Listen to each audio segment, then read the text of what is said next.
Thank you for coming. We wanted to bring the two of you on because we've learned so much from Dr. Olumide. But it's also good to learn from his wife because many people, you lead a church and you lead a lot of women, and people learn from you. But those of us outside don't know much about you. The first question I wanted to ask you, you saw a man that's coming with quite a bit of baggage. And I say baggage meaning that he has been through a lot. And you decided that this is the man you still wanted to marry. A lot of young people will see a man like this and will pick race because they don't want drama. They don't want one woman to show up tomorrow and say, I have 2 children somewhere, or all that drama. But I would have believed that you thought it through and you decided that, how did you arrive at that decision? We know God led you, but how did you arrive at that decision physically? So, thank you for the question. And you've answered it already. God led me. Because if he had not led me, the things I'd gone through in the few years that we've been together, I would have stepped outside. I mean, left the marriage, right? But I had a word for myself from scriptures, such that anytime there's a shaking, I go to it and it gives me the constant assurance that God is with me. Right. God is in it with me. I am not there alone. And so that's it. I like that because a decision, love is a decision. I think he told us that it's a decision that I'm going to stay here. Now, what is it about? So we know the God part. I didn't want to focus so much on the God part because we know God exists. Yeah, he's a pastor, you're a pastor. But what was the attraction aside from the God factor? What was it about this man that you felt that, okay, I would like to spend the rest of my life with him? Is he soft? Is he kind? Is he loving? I mean, just because when we see Dr. Olumide outside, who is he really? So at the onset, there was no attraction. Ah, really? That's the second person telling us this week. Okay. He used to be my pastor. He's still my pastor. Yeah. Yes. So, as a matter of fact, I had spoken to him about 2 other relationships that I was involved in. Okay, so there was one where the guy was traveling out. I was with a guy, and he was traveling out, and I'd gone to him because the way we were brought up in church, anytime you're in a relationship, you come tell your pastor, you carry them along and all that. So I went to him and told him that this guy is traveling, we are together, what do you think I should do? And he told me, break it at the airport. Once you follow him to the airport, you see him to the airport, just break it there, because people think that when they get to wherever they are going to, they will pick money on the road. They don't know that they will face challenges when they get there. Right. So don't let him tie you down. Right. Thinking that you have somebody abroad and then you are in a relationship here, and the people are coming around, you are saying there's somebody abroad, so break it at the airport. So that was the first one. That was what I did. Right. I broke it. In fact, no, I didn't. But the guy now called after 6 months that I should give him a break, that he needed a break. So that was what happened, then we had a break. Then another one came up again that I also went to meet with him. So there was no attraction. That is where I'm going. There was respect because he was your pastor. Yeah. There was no attraction. It didn't even occur to me. Yeah. That was why when he came, I was surprised. What point did it change that, okay, this man, maybe I can marry this man? That day, he just called me we're having a program in church, and then he asked me to come see him. And then I was wondering, in fact, his house where we're living now, very far out of town. Right. And when I was going that day, I said, this place is foul. I'll never come back here again. I didn't know that. You're going to come living there. So when I got there that day, and then he told me the reason why he sent for me, that was when my mind opened up to it. Possibility. I began to think about it and began to consider. Okay.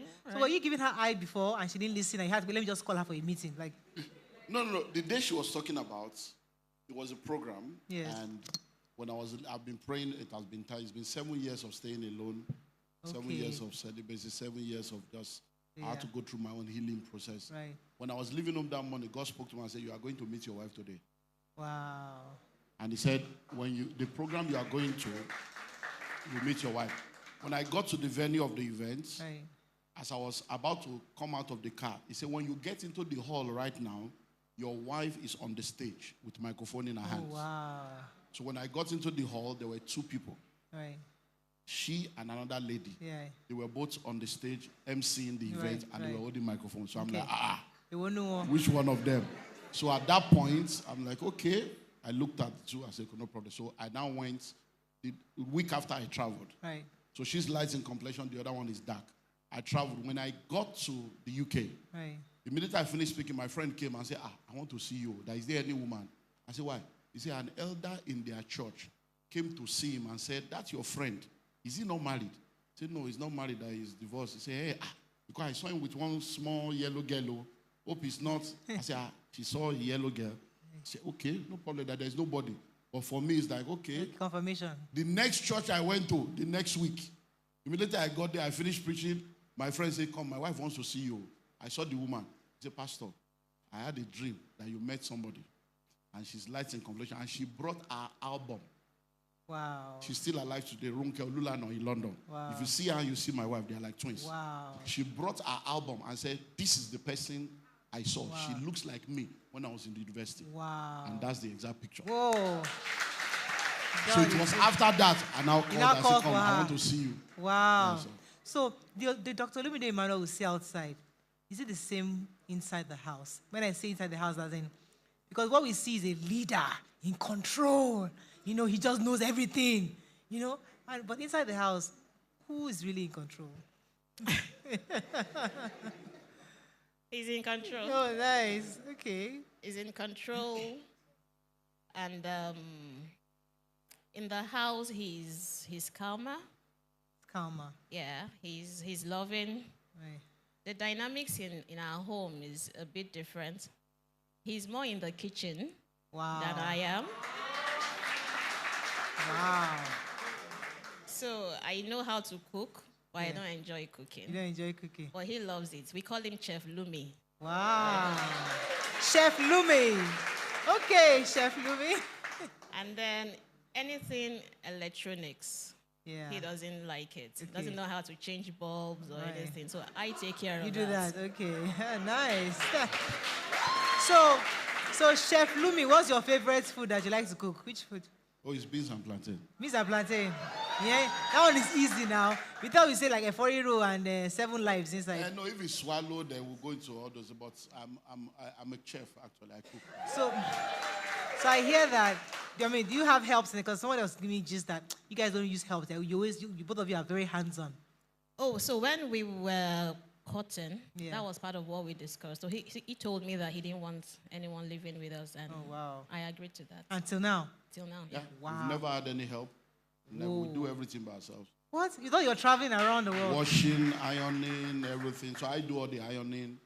Like this morning now, I iron all the clothes. She will bring you and say, okay, you're ironing. So, Mr. Brown, did you hear that? Please, somebody should call my phone. He has to come here. so Really? she washes. We have washing machine and she washes both with washing machine and with hand, Wow. but I do all the ironing. She doesn't iron. Wow. She only irons once in a while. And then when it comes to cooking, she knows how to cook. Yeah. So I do most of the cooking. So if you come to our house, you probably see them watching TV. I'm in the kitchen. Okay, I want to go to bye-bye. But but one day you will now come. You will see her on the table changing bulb. And me, I'm always saying, bye-bye, you wicked. So you can. It's the dynamics. Yeah. I do school run. I believe in the Oh, family. fantastic. Let me come to you because you counsel a lot of women. How is it when you speak to women and many of them are not happy in their homes? What are the common mistakes women make in selecting or accepting a man's proposal? What are the common mistakes we make? So the thing is, when such women come for counseling, one thing that crosses my mind is what happened along the way. Because for you to have decided or agreed to accept the man's proposal, you people must have been in love, right? Or maybe at one point in time in the relationship you fell in love. So what happened that you then fell out? And I think one major reason is because most women do not discover themselves before they enter into the marriage. Right. You know, looking at the Bible, it says that I will make a helpmate suitable. So the man is supposed to be doing something that he needs help with. That is why he will tell the woman, will you marry me and all that. And so she comes into his life to come help him with whatever he's doing. But even as she's helping him accomplish his purpose and his ambitions and all that, she's also supposed to also live her own life too. Right. But women, they get, some of us, we get into the marriage, we begin to have children, and then we focus on the kids. And then when the kids are grown up, you discover that the woman and the man, they've drifted apart. Right. No friendship, right. no love. And the issue is that the woman never discovered herself before she went into the marriage. Right. It is always a good thing when a woman knows who she is, what she wants from life, where she's going before she enters into the marriage. Fantastic. I love that. I'm going to pass. Okay, I know we don't have a microphone for you, but maybe you can get, anybody has a question. So Valentine's Day is on Saturday, and everybody's talking about Valentine. What's my husband giving me? What was my wife giving me? Or stuff like that. And the commercialization of Valentine has been so in our faces. As a couple who've been married, how many years now? At least 15 years. How do you think Valentine is such a time where we should remind ourselves of our love, or should be every other day, as we've always done? Oh, so I believe it should be every other day, right? You don't have to wait till Valentine before you give your partner a gift. You give them a gift anytime, any moment. However, on Valentine, you can reinforce the love. Does Ogari reinforce? Oh, yeah, he does. How does he reinforce? Give us an example of what he has done. Maybe not this year, last year. What did he do last year? For Valentine? Yes. If it was memorable, you remember. I can't remember. He didn't do anything. Ha! Wow. We've caught you.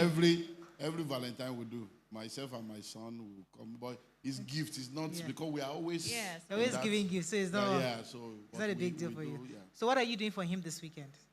What are you guys planning this weekend? We're going to the beach. Yeah, so we're going to the beach. But beyond going to the beach, I have a surprise for him. But it's no longer a surprise now because... and me, I also have a surprise for him. Okay. And so when I went to talk to my boy, and I said, so we need to prepare like last year for Mommy Valentine. I said, no, that Mommy will come to me, you two will come to me, we should not involve the two of you. So when he said that, I said, okay, we're not in plan. So that's good. We love that. Have any questions here? Yes. Okay, Mama J wants to ask. Good morning. Mama J is back to your style. Yesterday you dressed like grandma. Today you're back to your yuppie side. Go ahead. So Jolade, I want you to throw light and advice to, like you cited an example of someone that has been off having sex with both themselves since 2014. So I want, because it's actually 2004, it's not 2014. Oh, yeah. 2004. Wow. How many years that's 22 years. Whoa. Yeah, I have something similar. That the woman in question, this person is a sister and a friend. The person in question, she loves the man.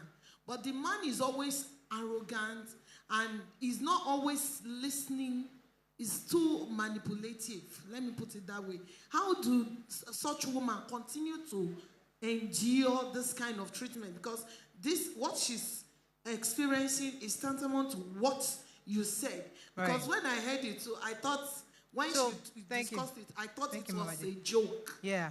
In that kind of situation, what do you do? Just keep praying. It's really sad. It's really sad that people should be put through that. So it's sad. That's just it, because I can't even comprehend it. But, it happens. And like I said, the last 3 weeks, we've dealt with like 3 already. And so, what's the solution? People, just leave it. Yeah, the solution is for them to come to the right people, professionals, for counseling. Then they go through a coaching session. Like the last one we had now, by the time we were done with them, they saw the issue. Yeah. And the issue is a combination of a lot of other issues. Yeah. So that's why. So the man is afraid of touching the wife so that she will not get pregnant. Because they agreed not to have a child. Right. And when they agreed not to have a child, they got married. And then first 6 months, they did honeymoon, then they didn't do anything for 6 months. The woman was coming, then they did, then the woman now got pregnant. So you betrayed my trust. We agreed not to get pregnant. But now, why don't you do family planning? The woman doesn't believe in family planning because they have messed her up by telling her family planning. So the man says, you see, so now we have told them, once you do family planning, the man will now return to do what he does because he's afraid that I don't have money. you have first child, second child. So we have to get to the root. So most of the time is root. We dealt with a case one time. The man could not sleep with the woman because he was in the labor room when she gave birth to the child and saw blood, saw everything. From that day, he lost erection. He lost love. But, you mean I'm the one that put this woman through this thing? Blood. So going to the theater with the wife was the problem. So we had to take him through therapy. So it's not prayer. The problem with people is we say, come and pray, cast out devil. No, we have to find out the roots and take you through the process to help you heal again. Those are the things. Thank you. So for most of those things is resentment. So there's what we call insulation and erosion. So, babe, please stretch for them. So now if I touch her now, she's feeling my hand. But now, if you put a POP on the hand and I touch her, she will no more feel it. Yeah. I'm still touching, but she's not feeling it anymore. Yeah. So when you say I don't feel love, it's because there are things that are unresolved issues. There are resentments, unresolved issue, continual offense that are. So what we do is to now begin to remove the POP one by one until you come back to love again. Elijah, okay, go ahead. When I come to Elijah. Morning. Is it on? I can't hear you, but go ahead. Yeah, go ahead. Good morning. My name is Vivian. Hi, Vivian. I want to ask your advice to someone who is well over 40, and a married lady, and of course a Nigerian.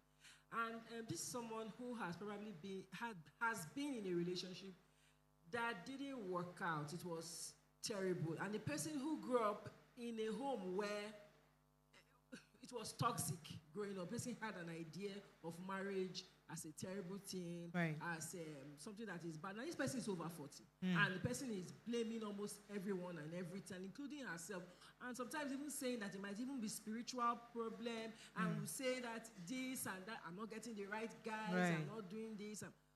How can that person manage herself with the age and everything? Right. Okay, thank you very much. Okay, so she's traumatized. Can you pass it to Elijah, please? From what you've said, the lady is traumatized and she needs to go for counseling sessions. Needs to go see a therapist to bring her out of that because she's afraid of falling in love. She's afraid of getting married, thinking that she will go through what her parents experienced. So she's traumatized. Right. So she definitely needs to go through that. So be healed and stay hopeful. Let me come to Elijah, yes. Yeah, good morning, sir. Good morning, ma. My question is this. Ever since God created marriage, we were told and should expect there will be problems in marriage. There are some problems that cannot be, I don't think, there are some times that some marriages cannot be redeemed. Like, to get to a certain stage, you would have tried all, what do you call it, to make it work. Yes. It's not working. Now there's this African mentality again that stay for your children's sake. Don't leave the marriage. Do you know what will happen to the children when you leave? You know that kind of thing. Now, as a woman, you'll be thinking, okay, if I leave this marriage, the kids will suffer. If I stay in this marriage, the kids will suffer too. Like, you understand? So, what in this situation, what should the woman do? Right. Even if it might happen to a man too. Right. So, should children be the reason why the woman partner will stay, gotcha, like irrespective of the situation in that marriage? Right. Okay, so a few things just to clear the air. Number one, there is no problem that cannot be solved, except a problem we cannot discuss. As long as we are not, even all the war, Ukraine war, Russia war, they will still come and discuss at the end of the day. So there is no problem that cannot be solved. It takes two people. If the two of you are willing to make it work, make the sacrifice, make the adjustment, it will work. Number two, there is nothing like expect problem. Life is normal. When you leave home in the morning, it can start raining. You might get to the bus stop. The car may have a problem. It's not a problem. It's life. So life will happen. It doesn't mean expect problem, but expect to go through life. Life has its own normal things. When you are pregnant, your stomach will swell. When you wake up in the morning, you have to have your bath. So it's normal. So let's not look at it as if there is problem. So marriage is beautiful. Marriage can be enjoyed. It doesn't have to be a problem. Now, to now answer your question, please listen and listen well. If you stay in a marriage and you are saying it's because of the children, you have already damaged the children. Whether you go or you stay, what they have experienced has become a software that will affect them, that they will need to be delivered from. All these things we are talking about now is the upbringing of all of us that is affecting us now. And we are still trying to be free from our upbringing. Now you are doing the same thing to your children. So when you have a problem with your spouse, sort it out. Don't let the children be part of the equation. And if you have to stay, stay for you, not because of children. Because whether you stay or you don't stay, you're already causing trouble for the children. All right. I think we have to wrap up with you. We've run out of time. I mean, the time has been fast. We've done almost an hour. But thank you so much for coming. Thank you, Ma, for coming. Thank you. Any final words for us? Just to advise, because Valentine is coming. Oh, well, yeah. So for a marriage, for a couple, you need to know why you are in that marriage. Why are you married? Because issues will come up, like we've heard. Challenges will come up. But you shouldn't be in that marriage and then be thinking that you want to have an exit plan. If the two of you can make things work, you decide to make things work, then things will work for you. Within the little time that I have, let me share, a little story where my husband and I were, I think, on our way to church that day, and we were in the car, we were having an argument. My husband hardly gets angry. Hardly. So that day, when we were having that talk, I was upset, he too was upset, and then I saw that his own upset was, it was madder than my own upset. And then I was like, okay, I've seen this guy without being upset. Now I'm seeing him like this. I don't like him like this. And so I made up my mind that I will keep the peace. Yes. Not keep the peace to my own detriment, but ensure that we speak and we communicate. And that's one thing that's really been helping us. So please, in your marriage, ensure you communicate. Don't sweep things under the carpet. Don't just walk away when you are having challenges or issues, because you will have challenges, you will have issues. Discuss it. Don't walk away. That's my final word. Thank you very much. We'll bring you back, talk about this communication thing, because me, it's in levels. Depending on the kind of husband. If you're married an Ikiti man, you don't listen. Communication.